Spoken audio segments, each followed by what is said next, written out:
abrazo. Igual. Estimado jefe de gabinete, bienvenido. Guillermo Hola, Francos. ¿qué tal? ¿Cómo estás? Bien, muy bien. Bueno, para arrancar quiero compartir una foto que a mí me llamó mucho la atención. Estuvo en tapa de Wall Street Journal. Esta foto, acá no es la foto. Hay otra foto del tanque donde se los ve más sonrientes aún a presidente y vicepresidenta. Y quiero preguntarle de esto, porque hablamos mucho de la relación. Cuéntenos usted que está en esa mesa chica de poder, ¿cómo es esta relación? A mí me parece como se ve, ¿no? En un tanque de guerra, sonrientes.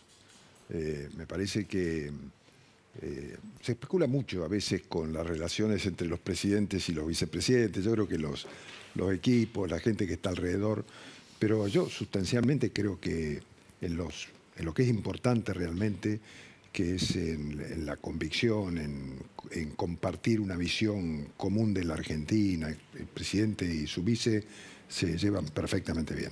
Y los rumores y versiones surgió mucho por la ausencia de ella, por la gripe que tuvo, lo debe haber visto, que se viralizó y decían quiero el medicamento de la vicepresidenta, que el otro día estaba muy bien de salud. ¿Por qué se produjo eso? ¿Ella tenía una gripe? No, sí, no se sentía bien, ella me avisó a mí. Okay. El día anterior y bueno, la verdad que era Tucumán muy frío. Se esperaba una temperatura muy baja y para alguien que está congestionado hubiera sido duro, ¿no? Poder estar ahí y con consecuencias después que son imprevisibles, por ahí eso le impedía después al día siguiente estar. En fin, me parece que ella me llamó por teléfono, me dijo que tenía ese problema de salud o estado gripal y se lo comunicó también al presidente. No, me parece nada, no me hace ruido nada. Relevante. Esta semana hubo varios encuentros. Un encuentro en la Bolsa de Comercio, en el cual participó el presidente de la Nación. Después también dio una entrevista a Eduardo Feynman, el ministro de Economía, Toto Caputo. Usted participó y lo vi ahí en el CICIP con los principales empresarios y lo aplaudieron muy fuerte. ¿Cuánto se fía de los aplausos en este contexto? Los aplausos del presidente. De los empresarios a mí, a un jefe de gabinete. No, bueno, a ver, me parece que en definitiva todos relatamos más o menos los mismos temas. Yo creo que tanto el presidente, que obviamente como economista y como profesor de economía ante la mayoría de empresarios en la Bolsa de Comercio, dio una clase de economía para fundamentar después el porqué de las medidas que se habían tomado y cómo él está convencido que van a impactar en el futuro económico del país. Y en mi caso, yo lo que hice fue, porque a nosotros nos critican a veces de algunos sectores, incluso de sectores aliados o cercanos, como que somos un gobierno al que le falta gestión. Entonces yo lo que expliqué en el CICIP ante muchos empresarios es que, digamos, definamos gestión, ¿no? Porque ¿qué es lo que viene haciendo el gobierno hasta hoy? Haber bajado la inflación de una manera tan impactante, ¿no? O sea, pasar de la diaria de diciembre a una inflación en baja permanentemente. Bueno, este mes, como era esperado y lo señalabas al principio, fue un poquito más alta que el mes anterior, pero comparativamente a lo que se esperaba para este mes, o que muchos de los analistas decían, fue significativamente menor y demuestra una inflación en baja muy fuerte. Eso es gestión económica, ¿no? Se tomaron varias medidas para llegar a eso, porque no es sencillo reducir el déficit fiscal como se lo hizo y tener superávit durante todos los meses de gestión hasta aquí, ¿no? Entonces, ese me parece que es un logro que se hizo con gestión.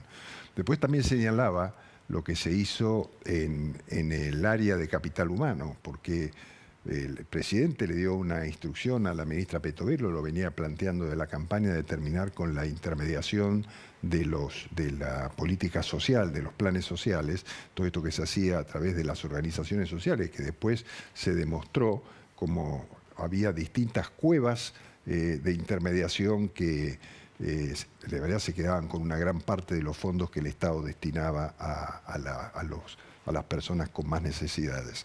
Entonces, eso también fue gestión desintermediar, denunciar a quienes se habían aprovechado de los vulnerables y encarar una política social mucho más eficiente. También dije que era gestión lo que se hacía en el área, lo que se hizo en el área de seguridad, tanto en el cuidado del espacio público, que fue esa norma que se dictó para impedir que en las manifestaciones se utilizara ese viejo instrumento de cortar las calles y perjudicar en general a todos los argentinos que las utilizan para circular y para moverse, y que generaba tanto fastidio en la sociedad. Y eso me parece a mí que fue también gestión de la ministra Bullrich, y no hubo más cortes de calle, lo cual ha sido un alivio para todo el mundo, y eso es gestión. Le hago una pregunta al respecto y me sirve como disparador el análisis que ha hecho usted de distintas áreas. ¿Por qué cree que muchos economistas... Podría seguir con las cosas de gestión, ¿no? Pero vamos con... Sí, ¿Por qué cree que muchos economistas que son afines ideológicamente al gobierno son bastante escépticos respecto del futuro?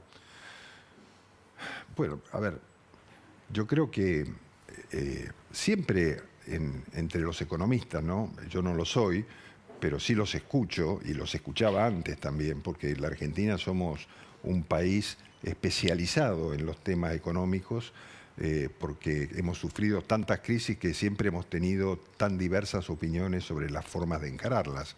Entonces, hablamos de inflación, hablamos de tipo de cambio, hablamos de precios, hablamos del sector agropecuario, hablamos de la balanza comercial.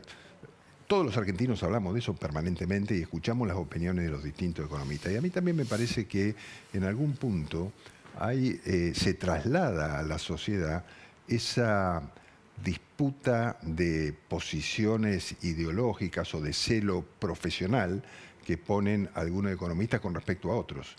Y aquí se da la situación que nosotros tenemos un presidente que es economista, ¿no? Y eso en el sector genera acciones y reacciones. Hay gente o sea, ¿lo atribuye más a egos que a fundamentos? Sí, yo creo que hay una cuestión de celos profesionales, digamos. Y bueno, después las medidas. A ver, yo digo, ningún economista de estos que, como señalás, comparten el mismo arco ideológico que el del gobierno, ninguno de esos economistas puede estar en desacuerdo que el déficit fiscal es la causa de la inflación, ¿no? Porque el déficit fiscal se combate fundamentalmente, o se ha combatido fundamentalmente en la Argentina con endeudamiento o fundamentalmente con emisión monetaria, ¿no? ¿Cuánto le está preocupando esta brecha del 60% entre el dólar oficial y el dólar ilegal? Bueno, a ver, uno cuando mide el dólar blue sabe que es un mercado muy chiquito que opera marginalmente en dimensiones de la economía argentina, y que se mueve para arriba o para abajo con pocos operadores, digamos, ¿no? O sea, ese yo lo descartaría porque no me parece que sea significativo. Con respecto al tema de los otros dólares que operan a través de los títulos, tiene que ver también con las expectativas políticas, ¿no? Si uno se fija en cómo fue el proceso en definitiva, el riesgo país también es la consecuencia de lo mismo, ¿no? Cuando uno se fija cómo fue el proceso del incremento de los bonos, y se da cuenta que tuvo que ver con algunas inestabilidades políticas que hubo, en algún momento vinculado a la tramitación de las leyes que finalmente fueron sancionadas, y en otro caso también vinculado a algunas propuestas del Parlamento que generaban un gasto que no estaba previsto. Entonces esto transmite una sensación de inestabilidad política, ¿no? Pero en el lado de los logros, y culminando un poco el tema de la gestión, y más en la parte que a mí me toca, y que no lo mencioné en el CICIP porque no llegué a comentarlo como tema, yo digo, también es gestión habernos juntado con todos los gobernadores provinciales y analizar las obras previstas de infraestructura y que estaban en muchos casos paralizadas desde el gobierno anterior por falta de pago y en otras paralizadas por este, cuando asumió el presidente lo dijo públicamente, que iba a paralizar toda la obra pública. Bueno, hemos conversado con todos los gobernadores para ponernos de acuerdo en cuáles obras íbamos a continuar como nación, cuáles les transferíamos a las provincias para que las continúen ellos, y establecimos un orden de prelación en la necesidad de infraestructura, y lo hicimos de común acuerdo con cada gobernador. Y eso también es gestión pública, Ahí ¿no? se sumó, que lo comentó el gobernador de Santa Cruz, ¿no? Sí, sí, Que venía no estaba en el auto. en la firma, en la foto. Venía recién en el auto conversando con el gobernador de Santa Cruz, con Claudio Vidal, que está viviendo al frente de su provincia momentos muy dramáticos que tienen que ver con la situación del clima, ¿no? Las nevadas, el frío. La verdad que están pasando, y todavía está previsto que pasen en los próximos días situaciones muy duras de clima. Y estamos haciendo todo lo posible desde el Gobierno Nacional para ayudarlo. Hemos enviado ya 2 Hércules y estamos enviando más ahora con alimentos, ropa de abrigo. Tenemos que ver cómo solucionar algún tema de garrafas de gas, porque todavía no ha podido llegar a muchas estancias que están cubiertas con 2 metros de nieve. Entonces la gente que está ahí adentro está en condiciones de mucho riesgo, ¿no? Entonces la verdad que él me anunció por mensaje que no podía asistir a Tucumán por la situación de su provincia, pero en cuanto viniera a Buenos Aires él estaba de acuerdo con lo que establecía el Pacto de Mayo y venía dispuesto a firmarlo y acompañar. Así que, en definitiva, son 19 gobernadores que adhirieron al pacto, y eso también es gestión. Sobre un total de 24, dice usted. Hoy la ministra de Seguridad, Patricia Bullrich, se reunió con el papá de Loan, ¿no? Tengo imágenes para compartir con usted de esta reunión y quiero preguntarle, de acuerdo a su lectura, ¿por qué es que este caso nos atraviesa tanto a todos los argentinos? ¿Por qué cree usted que en términos de agenda informativa hace ya muchísimos días que todos tenemos la mirada puntualmente, primero el 9 de julio, después en las distintas localidades? Ahí estamos viendo la reunión que tuvo la ministra de Seguridad. Cuénteme usted por qué cree que este caso nos interpela a todos. Bueno, porque me parece que es dramático, ¿no? Es un hecho que toma estado público. Quizás hay otros hechos similares que no han tomado estado público, pero en el mundo pasan estas cosas que se convierten casi como el símbolo de una realidad que nos golpea, ¿no? Y todas las circunstancias que se dieron alrededor de este caso y que generaron o conmocionaron a la sociedad por ser todas tan sospechosas, tan oscuras, con situaciones que nadie terminaba de entender y todavía termina de entender dónde está la responsabilidad, y con aparentemente tantos sospechosos, y finalmente esa imagen de esta criatura que es tan querible, ¿no? Porque uno ve esa foto y enseguida empatiza con la imagen, ¿no? Entonces yo creo que eso nos ha ocupado una parte importante de nuestras preocupaciones sociales en este tiempo, por la angustia de la familia, por el dolor y la angustia que sentimos todos para que se resuelva un caso que uno no tiene viso de que se resuelva pronto, porque no hay ninguna línea clara en la investigación que conduzca a terminar con esta situación. Ojalá que podamos encontrar pronto una respuesta, ¿no? Hay varias cuestiones que hoy son de agenda. Una tiene que ver con el presidente de la Nación, que viaja a Zambales. Zambales es la cuna de los empresarios globales más importantes de la nueva economía. Si uno va a la historia reciente, el expresidente Macri fue uno de los pocos, tengo entendido que el único, que había ido a esa cumbre. ¿Por qué es importante para usted que participe y cuál es la agenda que va a tener el presidente de la Nación allí?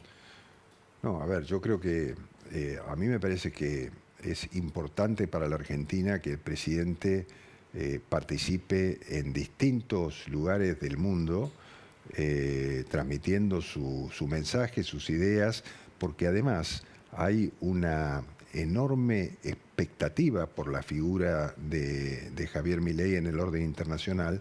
Y yo creo que nosotros, como argentinos, tenemos que aprovechar un momento en que la personalidad de Milei nos ha puesto en el mapa y genera una atracción tan grande. Entonces,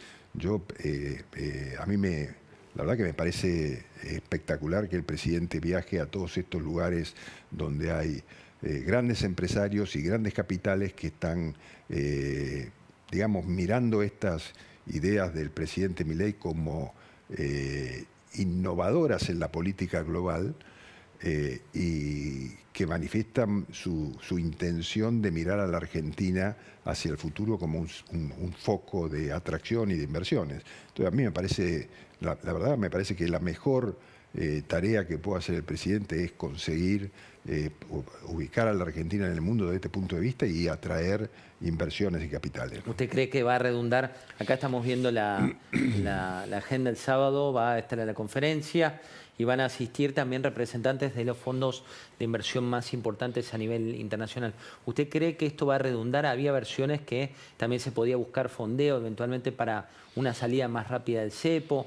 ¿Va por ahí? ¿Va por inversiones en la economía real? Siempre está en la mente del presidente y del ministro de Economía esta idea de que hay predisposición en algunos países del mundo y en algunos fondos también de ayudar a la Argentina a superar esa etapa en función de que todos ven un horizonte político importante. Superar esta etapa, digo, para poder, los fondos que se requieran para generar una salida segura del cepo, que es lo que plantea el presidente, ¿no?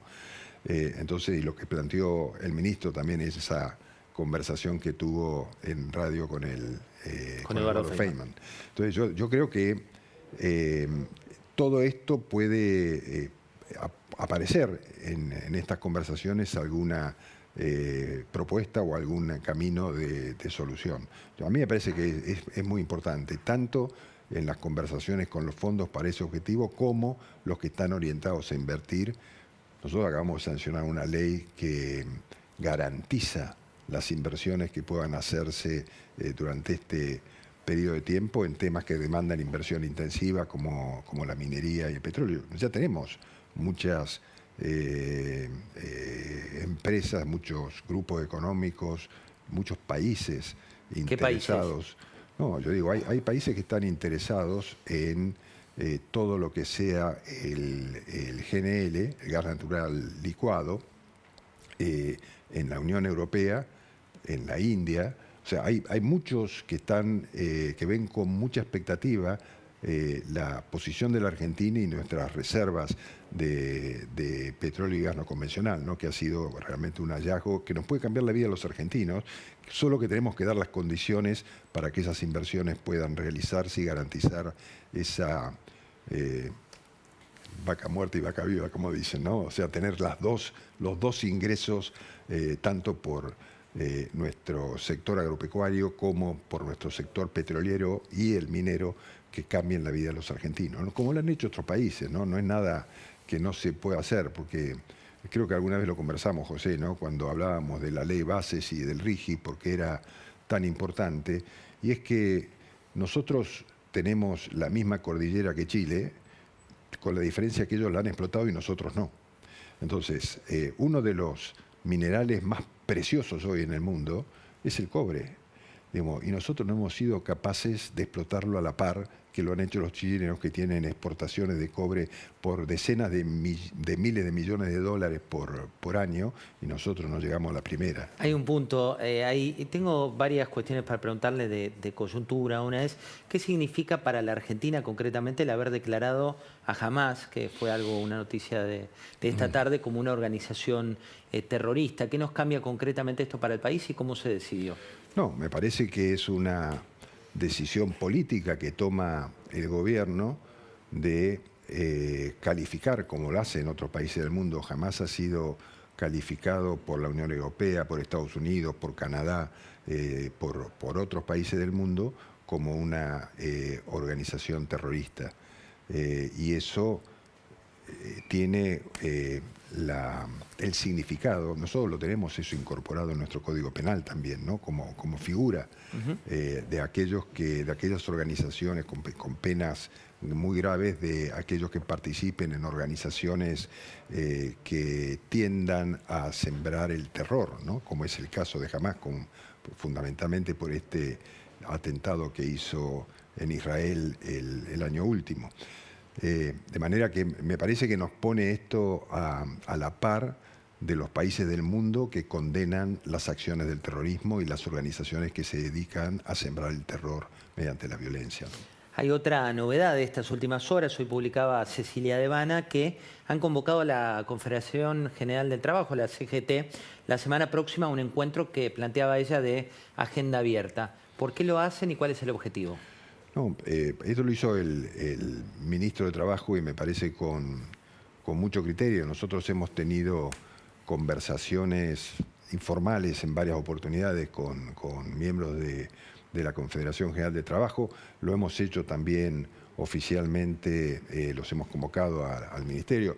Esa vez no fue muy afortunado porque tuvimos una reunión en excelentes términos y mirando el futuro y al día siguiente decretaron un paro, ¿no? Pero digamos que fue más producto de la circunstancia por la que atravesaba el gremio de los camioneros y su paritaria que por otra cosa. Pero en fin, la intención del gobierno es poder dialogar con las organizaciones gremiales y encontrar el camino para superar todas las trabas que hoy se le ponen al sector inversor, al sector empresario, para la generación de empleo, ¿no? Entonces, me parece que el gran desafío que tenemos como país es darnos normas que nos permitan generar empleo regular, porque no puede ser que la Argentina mantenga esta ecuación de más empleos informales que formales, ¿no? Porque eso desfinancia todo, desfinancia todo el sistema, desfinancia el sistema previsional y genera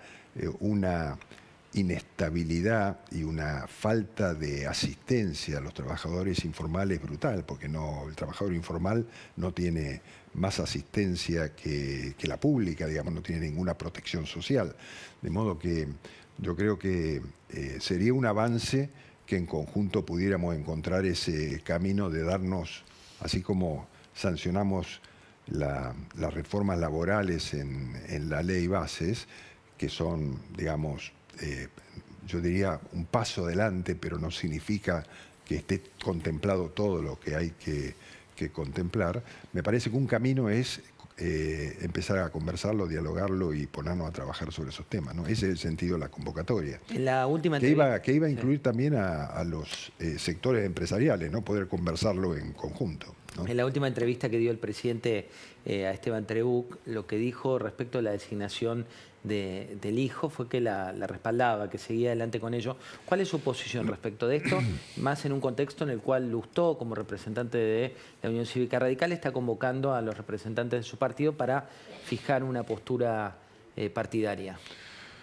Bueno, yo creo que ya lo hemos manifestado más de una vez. El presidente entendió que había que cubrir un cargo que está vacante y otra vacante que se va a generar más hacia fin de año, y le pareció que proponer a una persona de la justicia y a otra persona de la academia era el camino más adecuado, y él juzgó que quienes tenían esas características era el doctor Lijo y el doctor García Marcilla, con lo cual hizo esas propuestas en la atribución que tiene como presidente de la República de formularla, ¿no? Le quiero compartir unas fotos. Mostrémosle fotos al jefe de gabinete de la República Argentina, que le voy a pedir unas breves definiciones de las personas que van apareciendo. A este empresario lo traje, Eduardo Nequian, por dos cuestiones. Una que usted ayer hizo referencia a él, otra que cuando termina su discurso él levanta la copa y dice que confía mucho en el proyecto, había tenido en otras ediciones algunos títulos bastante rimbombantes. ¿Qué le genera la imagen de Unrequian y las palabras que emitió ayer? Bueno, me comprende la general de la ley, ¿no? Yo trabajé muchos años con él, lo considero un amigo, pero yo le tengo una profunda admiración. Creo que ha sido un incansable luchador en la actividad empresaria argentina en distintas facetas, un innovador, alguien que no le tiene ningún temor a innovar y a introducirse en actividades empresarias que no le son comunes, digamos, y las encara con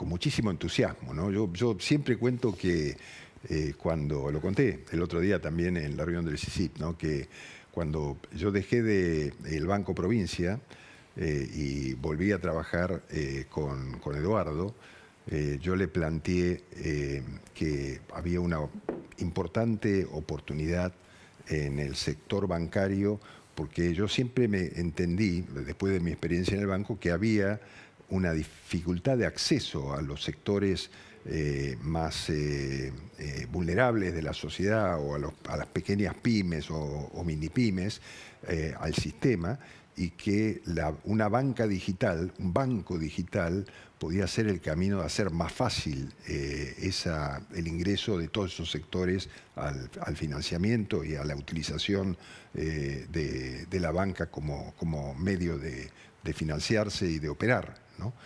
Entonces, él me acuerdo que me dijo, ¿y cómo sería eso? Porque todavía no había bancas digitales en la Argentina.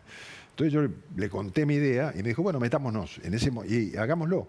Y bueno, te podía contar todo cómo fue el proyecto, pero la verdad es que nos lanzamos a armar un proyecto de banca digital del cual no había ninguna experiencia en el país y nos dieron la licencia bancaria. La primera licencia bancaria que se dio en muchísimos años en la Argentina fue a Wilobank, que es el banco digital que fundamos con Ornequian. Que después terminaron aliándose con Pierpaolo Barbieri, claro, ¿no? Después, con Ualá. Claro, yo después me fui al BID, a representar a la Argentina en el BID, y entonces ahí Eduardo resolvió hacer un acuerdo con Pierpaolo Barbieri y Ualá, y ahora Ualá tiene Ualá, que es su fintech, y tiene también Wilo. Él le cambió el nombre, le puso Uwilo, lo que nosotros era con W, Wilo, y él le puso Wilo, que es su brazo financiero. Él tiene una licencia bancaria para operar, ¿no? Gran emprendedor y historiador aparte. Sí. Otra foto mostramos, esto fue de conversaciones, me acuerdo cuando se la hice a Eduardo Ornequian hace mucho tiempo. Lo definió como un prócer. Hablemos un poco antes de despedirlo, que ya nos vamos a meter en profundidad en el caso Loan. Los títulos ya no le caben, digo, si uno va a las declaraciones presidenciales, ahora es un prócer argentino según el presidente de la Nación.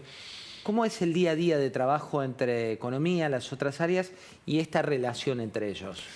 No, a ver, yo creo que el Toto Caputo, como lo llamamos con mucho afecto, se convirtió en una figura muy importante dentro del gobierno, porque tenía él como responsabilidad el objetivo que el presidente Milei tomó como eje central de su gobierno, y lo señaló porque creía que era la demanda más importante de los argentinos, que era aniquilar la inflación. Y la verdad que era un tema que todos sabíamos cuál era la causa, cuál era el origen, pero había que domarlo a ese potro, y la verdad que Caputo lo hizo de una manera impresionante. No nos dio un mango a ninguno, pero lo hizo de una manera, con una convicción y una firmeza realmente admirable. A mí me ha tocado varias veces conversar con él para pedirle apoyos presupuestarios. En muchos casos mi primera función en el gobierno era conversar con las provincias, y en la conversación con las provincias siempre se trata de plata, y entonces él tomó la muletilla del presidente "no hay plata" y me la refregaba todo, cada día a mis pedidos, ¿no? Pero no, yo creo que es un ministro que tiene claro cuál es su tarea y la está cumpliendo, y lleva adelante este rol con mucha persistencia y mucha voluntad, férrea voluntad, y que no le gusta perder tiempo, ¿no? Entonces él se dedica todos los días permanentemente a eliminar gastos, terminar con funciones que están de más en el Estado. O sea, me parece que hay una complementariedad entre él y el presidente, y el presidente valora todo lo que viene haciendo, ¿no? Usted en tono y forma, básicamente le aplica cierta mesura al gobierno, lo destacan mucho empresarios, políticos y demás, de tranquilidad. ¿Cómo se lleva con la irascibilidad que a veces se ve por parte del presidente de la Nación en redes sociales, los enojos, un temperamento a veces que no respeta su forma? ¿Cómo hace para convivir en ese sentido? No, digamos, yo creo que yo le tengo un profundo respeto al presidente. A veces uno puede no coincidir con su forma, pero yo digo, cuando uno mira un poco la historia argentina, las personalidades que generaron cambios en serio en el país tuvieron ese mismo temperamento y ese mismo carácter. Todos cuentan de Sarmiento lo mismo, ¿no? Todos cuentan que Sarmiento tenía una personalidad irascible, que se enojaba, que insultaba, que cuestionaba, y transformó la Argentina por la educación, ¿no? Entonces yo digo, capaz que, por ahí digo, ¿no? Una persona con mi temperamento, a lo mejor un poco más tranquilo, no consigue los cambios que puede llevar adelante una persona con la personalidad de Milei, ¿no? Que es avasallador en sus objetivos y que avanza y que se enoja y que se calienta con... Bueno, es así, esa es su personalidad, su temperamento, y es lo que la gente eligió, porque lo más importante es que él siempre se mostró en la campaña como es en la realidad y como es ahora en el gobierno. Y la gente lo votó por eso, porque proponía algo diferente a lo que el votante, el ciudadano, venía viendo en la Argentina y de lo que estaba cansado, ¿no? Entonces, No hubo teorema de Baglini, dice usted ahí. no hubo. No hubo teoría, al revés. No. Voy a mostrarle la última foto y voy a ir con mi compañero Gustavo Carabajal a hablar de las novedades del caso Logan. Tanto el presidente ayer como usted han dicho que fue muy importante el rol de Macri. ¿Por qué no firmó el acta? Y No. sí, Karina Milei. No, porque el acta era entre los gobernadores y el presidente de la República. Karina Milei es la secretaria general, la firma como secretaria Como una formalidad, general. dice Una usted. formalidad, sí. Pero la esencia del acta era un pacto entre los gobernadores de las provincias y el presidente de la Nación. O sea, nunca estuvo previsto que el presidente Macri rubricara el pacto, porque él no ejercía una ¿Él lo sabía de función. antemano? Bueno, no, la verdad que no lo sé, pero a mí sí me pareció muy importante que estuviera presente simbólicamente, porque bueno, él fue presidente de la República, muchos creían que un presidente no peronista no iba a poder cumplir su mandato, como pasó tantas veces en la Argentina, y sin embargo cumplió su mandato, con sus más, con sus menos, pero con una idea muy clara también de transformación de la Argentina, y además también él fue un factor importante para el triunfo de Milei en la segunda vuelta, porque él dio expresamente su apoyo junto con la fórmula presidencial, ¿no? De Patricia Bullrich y Luis Petri. De modo que menospreciar el significado del expresidente Macri en este momento de la Argentina me parece que no está de acuerdo ni con la realidad ni lo que el presidente Milei piensa del presidente Macri, ¿no? Entonces, yo creo que ahí hay... Además, yo creo que tenemos una parte de nuestro electorado es común. Entonces, yo no me imagino que podamos transitar el camino del futuro separado. No hablo de fusión, yo hablo de que tenemos un electorado común en una parte y debemos transitar ese camino de alguna forma en conjunto. El futuro dirá en qué forma somos capaces de transitarlo, pero no tengo duda que lo vamos a hacer, ¿no? Jefe de gabinete, muchísimas gracias por habernos acompañado esta noche. No, gracias a vos, José. Es un gusto. Voy a ir a hablar con especialistas.